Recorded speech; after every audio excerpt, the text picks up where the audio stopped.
삶이 통째로 거짓이었던 자가 전문성도 없이 심지어 누군가의 느낌, 꿈, 이런 무속적 영역에 의존하는가 하면 자기 욕심에 따라 국책 사업을 집안 비즈니스로 끌고 들어가거나 하면서 이 권력을 사유화에 휘두르고 있었으니까 결국 나라가 이렇게 휘청일 수밖에요.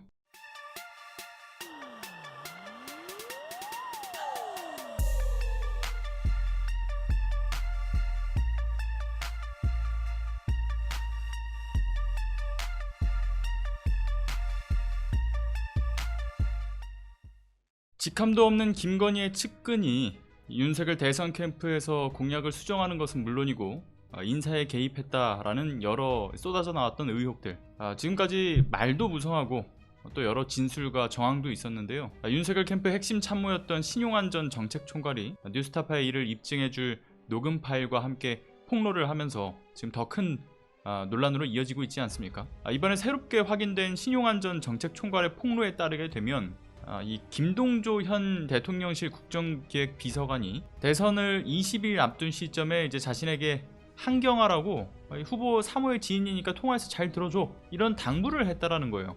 실제로 그런 당부에 따라서 이제 신용환 씨는 자신의 휴대폰에 김동조 대표의 소개, 김건희 3호 지인이라고 이제 메모를 또 적어놨다라고 하는 것이고요. 그리고 그렇게 전화를 받은 내용의 녹취에는 이런 내용이 있었습니다. 김동조를 통해서 기초안을 받았다. 관련 문건에 팩트 체크를 해달라고 요청을 하더라. 부탁받은 대로 각주나 퍼센테이지 이런 것을 보고서 잘못된 게 있는지 확인을 하겠다. 그리고 이후에 이렇게 통화 과정에서 짚어진 내용들은 윤석열 캠프의 문화예술 분야 공약 최종안에 이것이 실제로 반영되어 가지고는 이틀 뒤에 이제 윤석열 캠프에서 공약을 발표를 하죠. 문제는 이뿐이 다가 아닙니다. 그러니까 한경화 씨가 해당 녹취에서 윤석열 캠프의 공약에만 개입을 한 게 아니라 이 캠프 인사에도 관여를 한 그 녹취도 확인이 된 거죠. 임모 씨에 대해서 이 사람 문재인 정부에서도 일한 바가 있다.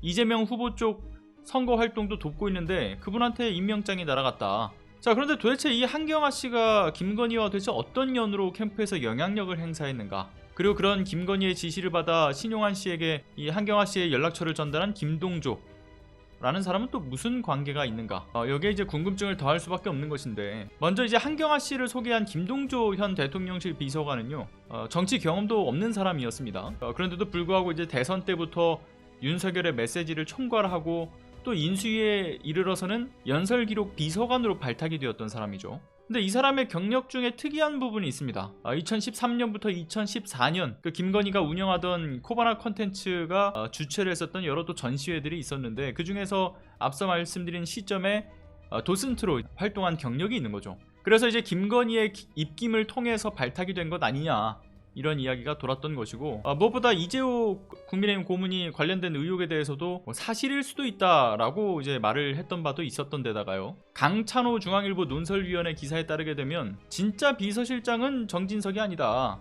김건희와 과거부터 사적 인연을 맺어왔던 김아묵의 비서관이다 라는 그런 뒷말이 돈다. 그가 김건희의 지시를 왕명처럼 받들어서 비서실장이나 수석들도 모르게 김건희 라인 비서관들과 일을 일사천리로 진행을 시킨다. 이런 얘기의 주인공으로 지적을 받기도 했던 인물이죠. 김건희의 측근 중에 가장 핵심으로 김건희 비서실장 노릇을 하고 있고, 무엇보다 국민의힘 한동훈 대표가 윤석열과 만났던 지난달 회동에서 인적 쇄신을 요구하면서 거론했던 그 한남동 8인회가 있지 않습니까?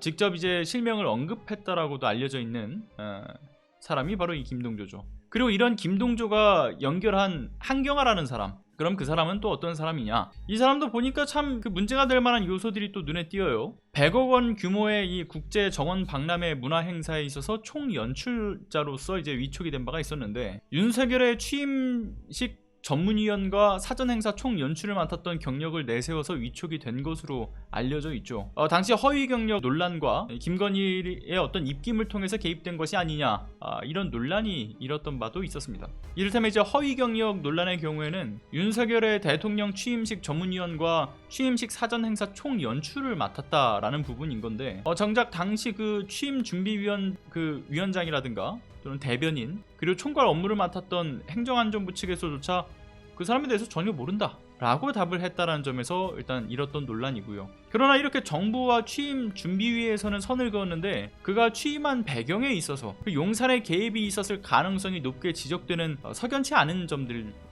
있었습니다. 예를 들면 공모 과정도 이제 거치지 않고 후보를 두세 명으로 추천해서 면접하는 방식도 없이 총 연출이 되었다라는 점. 그리고 이제 문화행사 대행사도 선정되지 않았던 시점인 그러니까 행사 시작 한 4개월도 전이었던 22년 9월부터 이듬해 4월 말까지 총 7천만 원의 급여를 제공을 받는데 이 사람이 이제 비상근직이었던 데다가 일주일에 한 번씩 내려와서 자문을 하는 것인데도 불구하고 과도하게 비용이 지급되고 있다, 이런 업계의 비판도 있었습니다. 따라서 윗선의 입김이 작용된 것이 아니냐라는 의혹이 이어졌던 것인데, 결국은 이번 신용환 전 정책총괄의 폭로에 따라서 한경화 씨 역시도 김건희의 지인으로서 캠프에 개입한 녹음 파일이 확보된 것이고, 결국은 그렇게 이제 대선부터 국정 운영의 전반에 있어 곳곳에 김건희를 통한 비선들의 개입 중 또 다른 문제가 터져 나오게 된 겁니다. 결국 윤석열 캠프가 아니라 사실상 김건희 캠프였다라고 해도 과언이 아닐 정도로 캠프의 중요 의사결정의 과정에서도 영향을 미친 김건희, 비선 실세 명태균을 통한 여론조작으로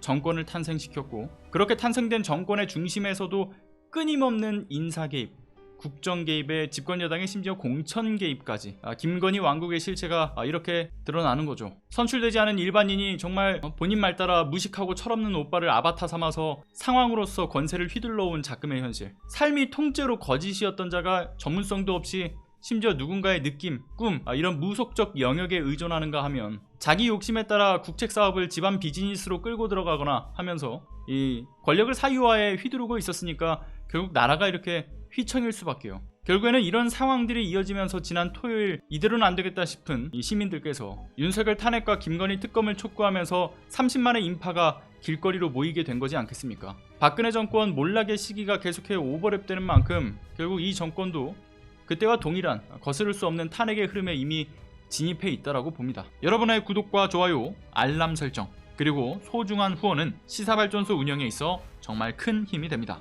끝까지 시청해주신 여러분 감사합니다. 안녕하세요. 시사발전소 소장 한지입니다. 시사발전소는 진실을 찾는 민주언론으로서의 역할을 다하기 위해서 다양한 방법으로 활동을 이어나가고 있습니다.